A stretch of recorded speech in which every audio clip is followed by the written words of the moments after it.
This is the shy and very beautiful Great Spotted Woodpecker. Great Spotted Woodpeckers can be heard in and around UK Woodland hammering into trees to make nests for their young and to feed on grubs and dead wood.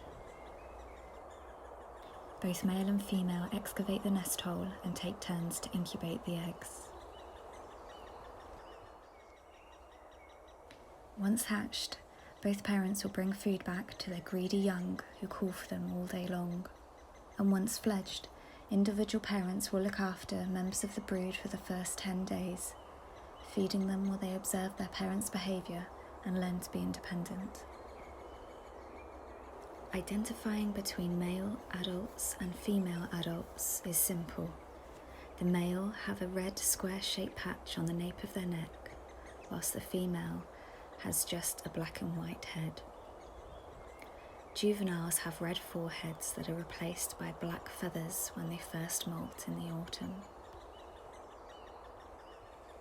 Both male and female Great Spotted Woodpeckers have bright red feathers on their underside behind their back legs.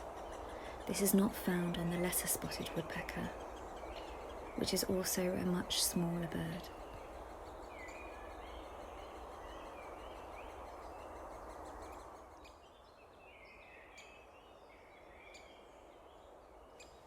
On the second afternoon of filming this chick, its call changes from the meeping and begging of a youngster to the more mature pipping of the Greater Spotted Woodpecker's call.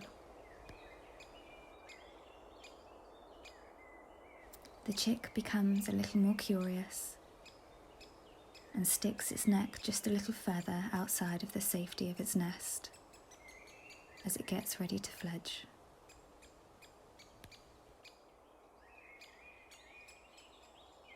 With shock-absorbing tissue found between the base of the bill and the skull, a male Greater Spotted Woodpecker can drum up to 600 times a day.